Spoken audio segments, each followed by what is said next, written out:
BA तृतीय वर्ष semester 6 के सभी छात्रों का मैं इस ताशिका में स्वागत करता हूं। आज हम शुद्ध वर्तनी का महत्व है हिंदी में। इस शुद्ध वर्तनी के महत्व को आज हम इस ताशिका में देखने वाले हैं। कल की ताशिका में हमने शुद्ध वर्तनी के जो नियम थे, तो उस नियमों में हमें चंद्रबिंदी का प्रयोग, अनुनासिक चिन्हों का प्रयोग, विसर्ग, स्वल्प विराम, अल्प विराम, ये औ, ये जो ध्वनियाँ है, इस ध्वनियों का भी लेखन किस प्रकार से करना है। संस्कृत से आगत शब्द, विदेशी आगत शब्द, तत्पुरुष समास, द्वंद्व समास, इन सभी व्याकरणिक नियमों का हिंदी के शुद्ध लेखन में कितना ज़्यादा महत्व है, इसको हमने, या उसके जो नियम है हिंदी मानकीकरण करते समय जो बनाए गए हैं, भले ही हमारा उच्चारण थोड़ा सा अलग होगा, लेकिन लेखन में उन नियमों को ध्यान में रखकर ही लेखन किया जाता है। तो उस नियमों को देखने के बाद इस वर्तनी के लेखन में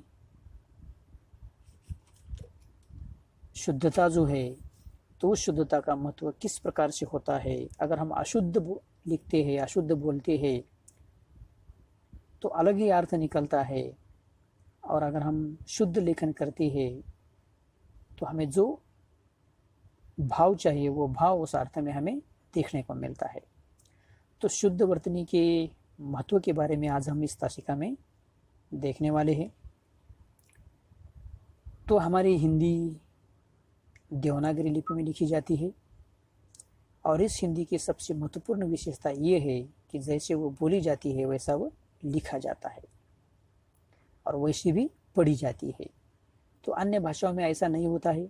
अन्य भाषाओं में कुछ उच्चारण अलग होता है, लेखन अलग होता है, लेकिन देवनागरी लिपि में हमें ये देखने को नहीं मिलता। देवनागरी लिपि में जैसे बोली जाती है वैसे लिखी जाती है और वैसे पढ़ी जाती है। तो इसकी सबसे मुख्य विशेषता है, और इसलिए इसमें लवचिकता भी हमें ज़्यादा देखने को मिलती है।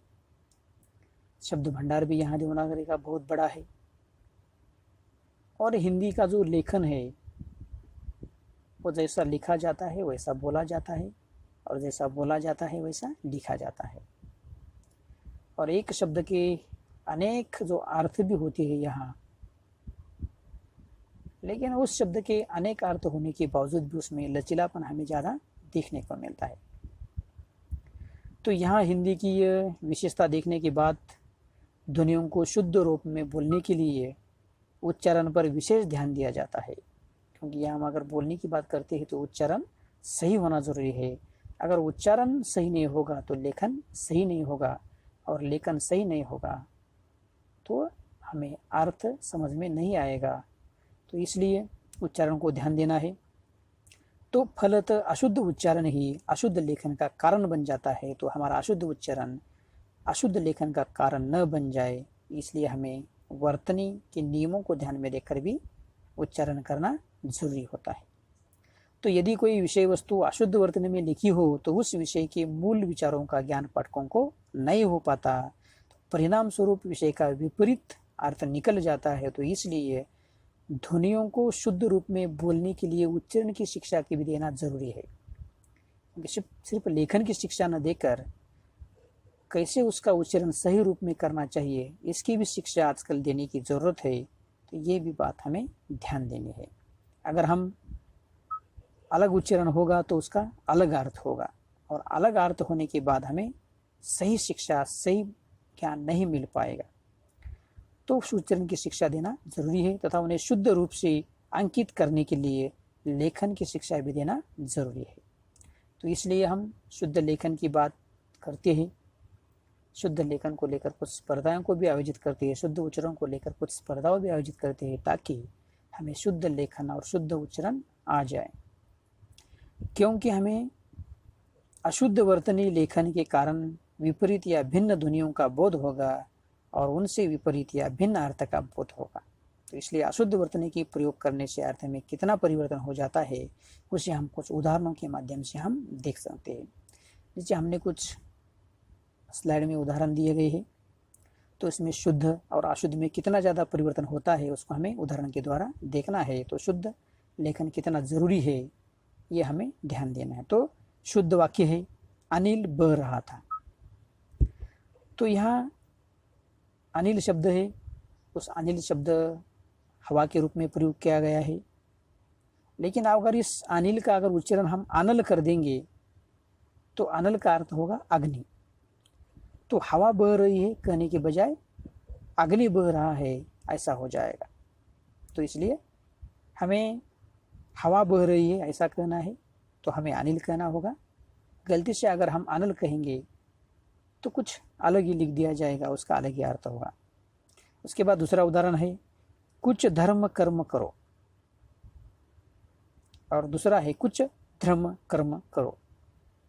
यानी यहाँ उपासना काम की बात है और यहाँ भाग्य की बात किया गया है। आगे के उदाहरण में लालाजी अजमेर गए हैं। यहाँ लालाजी एक साथ लिखा गया है, अजमेर गए हैं, ये अजमेर एक शहर का नाम है, लेकिन अगर उसके लेखन में अशुद्धता होगी तो लालाजी आज मर गए हैं ऐसा हो जाएगा। तो उच्चारण हमें सही करना चाहिए। उससे आपसे अपेक्षा है, चाह आशा अपेक्षा का अर्थ होता है। अगर अपेक्षा की जगह उपेक्षा होगा तो तिरस्कार होगा, अवहेलना होगा। तो हम जिसके चाहने वाले हैं, आशा करने वाले, ये बताने की जगह तिरस्कार कर रहे हैं ऐसा हो जाएगा। तो इसलिए शुद्ध लेखन जरूरी है। वह बुनकर आ रहा है, वह बुनकर आ रहा है, यानी बुनकर कारीगर का नाम है। तो वह आ रहा है ऐसा अगर कहना है तो वो बुनकर आ रहा है ऐसा कहना है। तो यहाँ शुद्ध लेखन में ये सब जरूरी है, नहीं तो ऐसा अलग अर्थ निकल जाता है।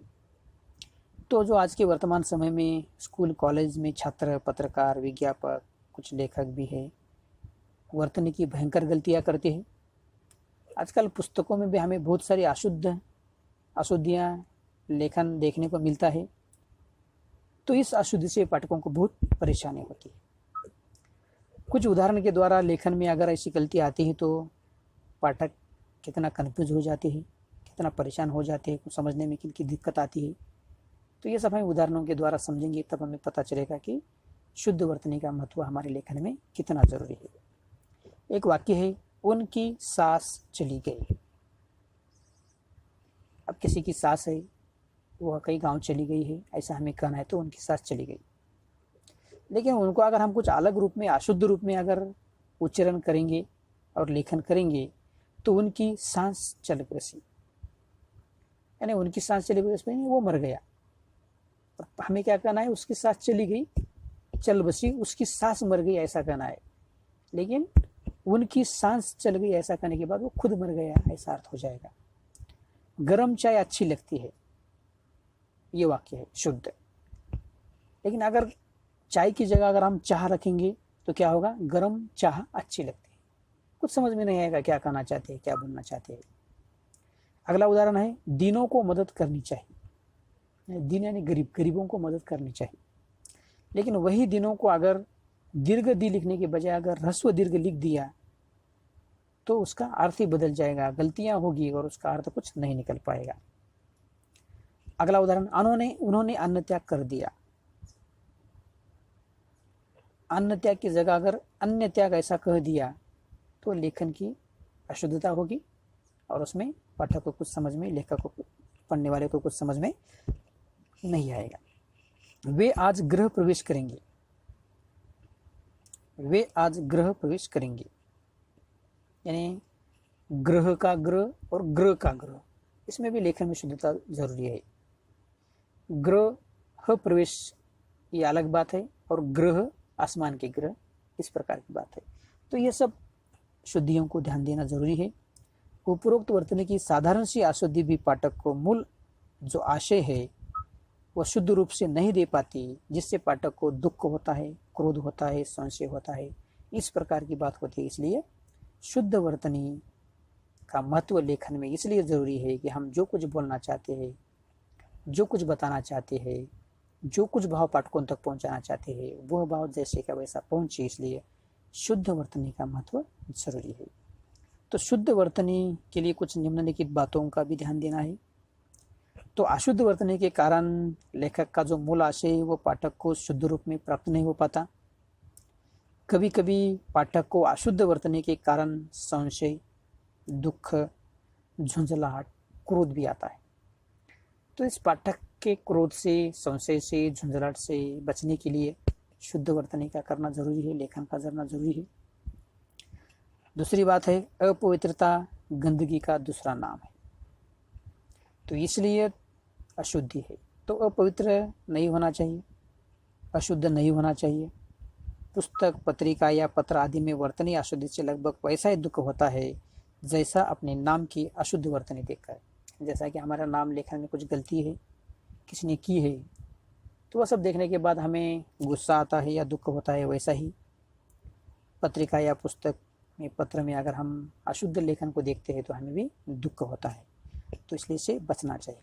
कभी कभी तो पत्र, तार आदि पते तथा नाम की अशुद्ध वर्तने के कारण कहीं की कहीं पहुंच जाते हैं।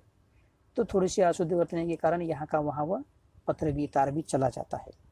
अशुद्ध वर्तनी भाषा को विकृत कर देती है। शुद्ध वर्तनी भाषा के मानक रूप को स्थायित्व प्रदान करने का प्रमुख आधार है।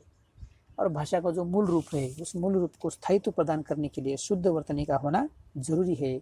तो भाषा को विकृत हमें नहीं करना है, तो भाषा को शुद्ध बनाना है, और भाषा को शुद्ध बनाने के लिए शुद्ध वर्तनी का लेखन करना जरूरी है।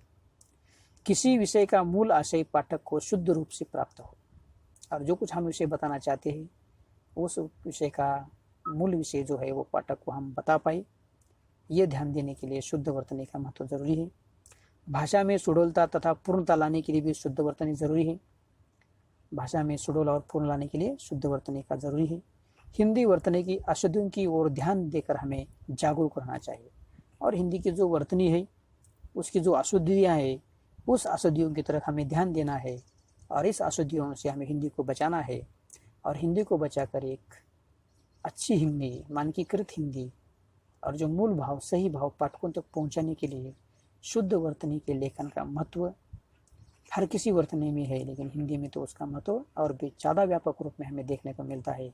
क्योंकि थोड़ा सा अगर हमारा स्पेलिंग मिस्टेक हो गया तो अर्थ कहीं से कहीं चला जाता है। तो इसलिए हमें शुद्ध लेखन करना जरूरी है, और शुद्ध लेखन के लिए शुद्ध वर्तनी का महत्व कितना जरूरी है, यह सब शुद्ध अगर हम लिखेंगे तो कहाँ से कहाँ अर्थ नहीं पहुँच जाएगा, गलत अर्थ लोगों तक नहीं जाएगा।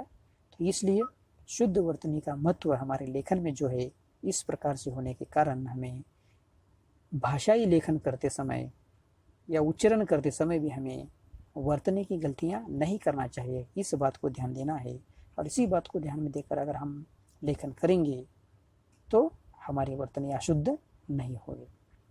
ठीक है, इस प्रकार से ये शुद्ध वर्तनी का हमारे लेखन में महत्व इस प्रकार का है। तो धन्यवाद।